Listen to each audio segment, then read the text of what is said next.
Hello again, everyone. This is Richard Chartrand, owner of Sustainable Success, Safe Strength Training. So I've done a series of these, and today I want to talk about the difference between health and fitness.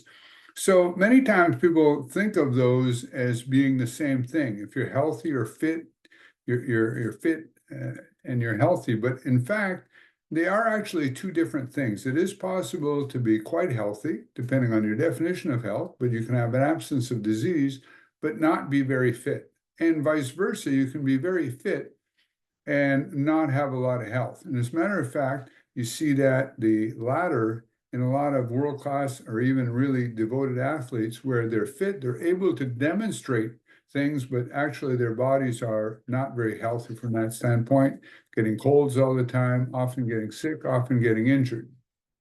So I'm going to offer a couple of different definitions, and I'm going to read these off.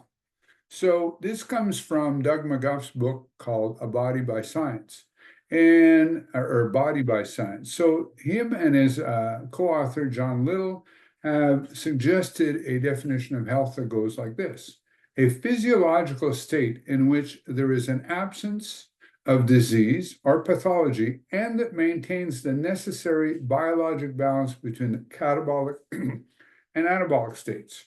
So catabolic and anabolic states means your body breaking down cells.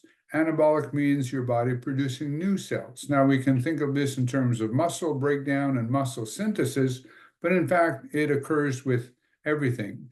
Every cell in the human body has a certain lifespan, if you will, and will eventually die and be replaced by a new one. So having the balance between the two, where you're breaking things down and you're building things up.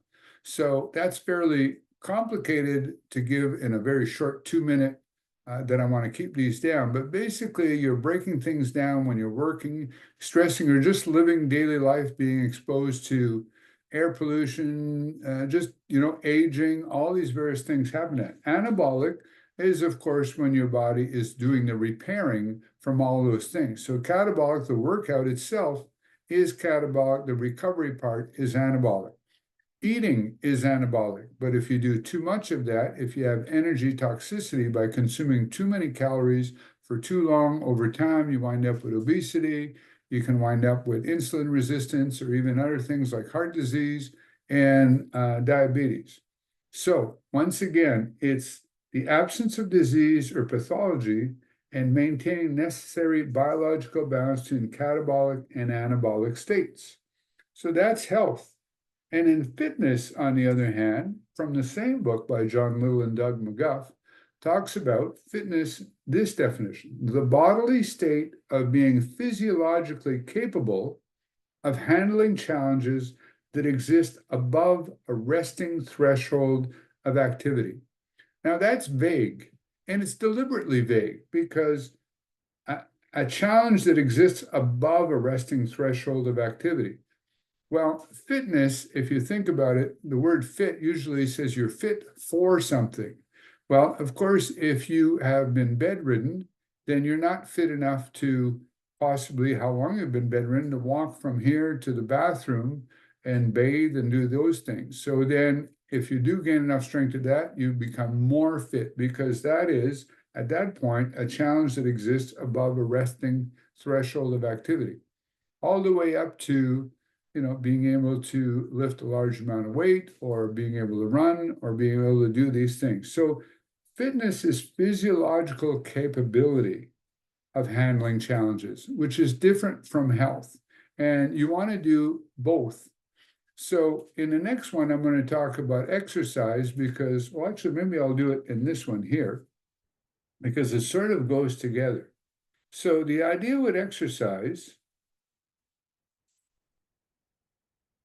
and so we talked about fitness and health. So exercise being a specific activity that stimulates a positive physiological adaptation. So we've talked about adaptation in previous ones, how sleep is important, in between workouts, managing stress, adequate protein. So a specific activity that stimulates a positive physiological adaptation that serves to enhance fitness and health, and does not undermine the latter in the process of enhancing the former. So in other words, you're not undermining health in the process of enhancing fitness.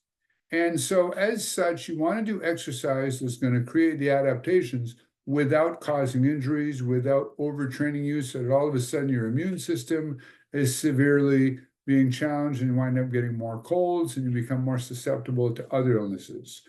So once again, I'm going to say exercise, a specific activity that stimulates a positive physiological adaptation that serves to enhance fitness and health and does not undermine health in the process of enhancing fitness. So this is what we do at Sustainable Success, which is why it is sustainable, because you can do it over a lifetime. And I encourage people to come in if you've never been in for 3 free sessions. And if you are an existing client, you pass this on to somebody else and they come in. As a result, you will get 2 free sessions. And if they become a client, you will get 4. Thank you very much for listening. Have a wonderful day.